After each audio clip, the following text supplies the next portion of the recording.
It has a wonderful coastal campus. There's really nice facilities there.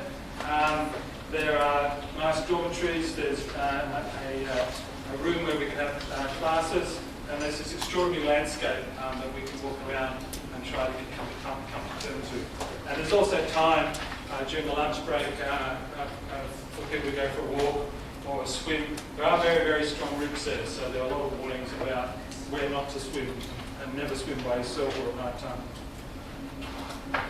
This is a slide I didn't get time to cover yesterday. I just want to talk about it briefly because there's a real focus in this course on the tutorials. The tutorials are a key part of the course. They're a forum for you to discuss ideas. I mentioned and introduced two of the tutors yesterday. So a key part of this, the rationale, the philosophy behind this course is you learning from each other. So in your tutorials there's going to be 16 to 18 people with often very different experience background, different courses. I did an analysis yesterday of the people in this course. There's 29 different degree programs sitting in this room. So very, very different interests, a range of experience and a range of courses we're doing. We want you to bring that diversity to the classroom and to learn from each other. That demands some respect of other people's opinion. There's a lovely Inuit story that I really enjoyed hearing the first time I did about, this is a Canadian in northern Canada, saying why humans have 2 ears and only 1 mouth, because listening is twice as important as talking. So I guess that is a principle that we need to remember in tutorials. You're there to listen from others and not talk all the time yourself. You're there to learn from others. You need to come to the tutorial with an open mind, and I like that quote at the end about minds being like a parachute, they only work when they are open.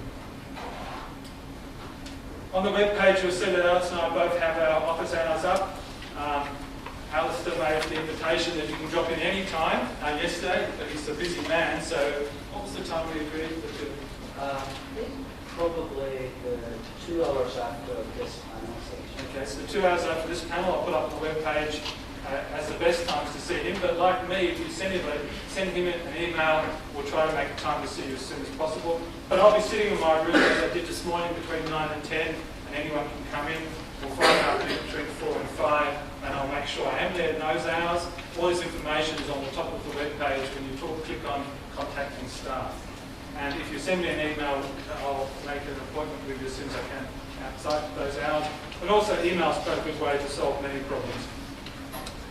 Okay, so we got to this point yesterday. I started to talk to you about what the course is about and the big 3 issues of environment, society, and resources. And I ask you to think about your definitions of those, and I'll come to those in a minute. And the pressing need on this planet is for some integration between understandings of people and the environment.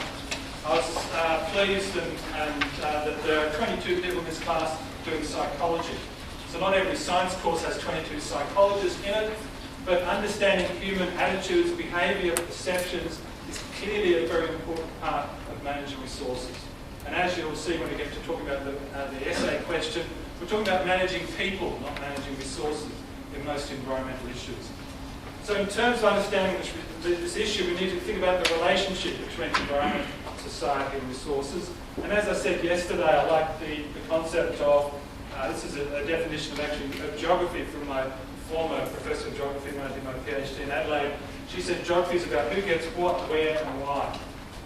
So it's inherently political. It's about the allocation, as I said yesterday, of scarce resources. Who gets what, where, and why? So increasingly on this globe, there are scarce resources. I'll give an example later today about just fresh drinking water and the scarcity of that in some cases. So who gets fresh water when it's available? We as Westerners go into developing countries often get an awful lot of it. If you go to Bali, you'll see large golf courses there which are using up hundreds times as much water per tourist than locals use in that area. So there's very, very, very tight demands on a variety of resources around the world. But in many cases, environmental conflict is developing as the major issue of the 21st century. Equity is an issue that underpins much of this course, and Alistair and my way of teaching, but also our interest in social justice issues, and increasingly issues in terms of what the key issues of the 21st century are going to be. I think it's going to be about the environment. So for centuries, people have talked about, thought about issues to do with race, gender and class. And they're certainly not going to go away overnight, but in the 21st century, increasingly issues of conflict I'm pretty sure are going to be about environmental justice. There's a link here that you can follow on the webpage to an article 2 years ago in the Times of London about an island which is literally disappearing in the Pacific, and where the jungle garden, bananas, breadfruit, papaya, cassava, etc. is now a slimy, salinated wilderness with rising water tables, particularly with groundwater rising as the first sign of that. So the first waves of environmental refugees are moving to places like New Zealand and trying to come to Australia at the moment from some of these South Pacific countries. So we live in an extraordinary, significant time in terms of people studying environmental issues. I asked you yesterday for some definitions of what is society, and maybe I can get some of you to call them out. So what are the key things about what is society?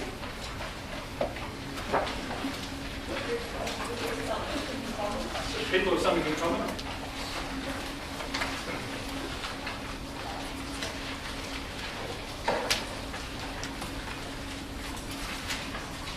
So later on I'll give some lectures about land care and about issues related to public participation. Let people talk about communities of common concern as one concept of what a community is. So rather than saying the community is the people living in X, a community of common concern, for example, is everybody living downstream of Albury is a community of common concern about what Albury does with its sewage.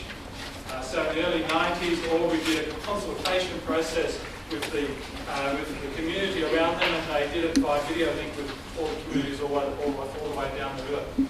Something else about community? Sorry, society? Correction, the structures of the rural. Sorry, structure. Structures of the rural. Yep.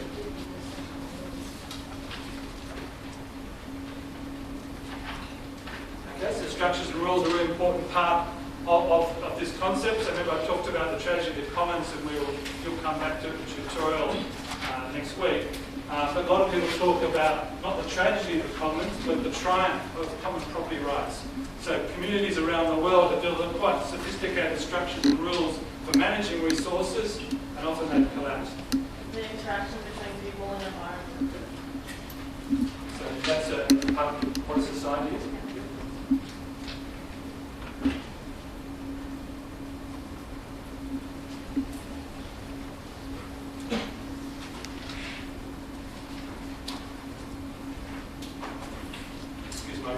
I think that's a really important one, but I think that's probably mainly sort of adhered to, not adhered to, but most societies regard themselves, in most Western societies in particular, regard themselves as cut off and not part of the environment. And that's one thing that I think that is a crucial issue that we need to think about as this course progresses.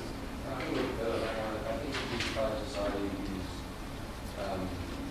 how people treat each other or treat the environment, and just the way that works and structures of the world is often unwritten laws about how people might treat another person or the environment or whatever. Yes, that's what I think. And even how the Western society treats the laws. Yep. Yeah, so that's, I think, one of the most important things in terms of there's a sort of running theme through here of structures and how we treat each other. And there's been a lot of research in the last decade published around the concept of social capital. So it's again something that hopefully you'll get into thinking about that idea and be aware of that literature before this course is finished. One of the first Australians to really articulate it was Eva Cox, who's a sociologist from Sydney.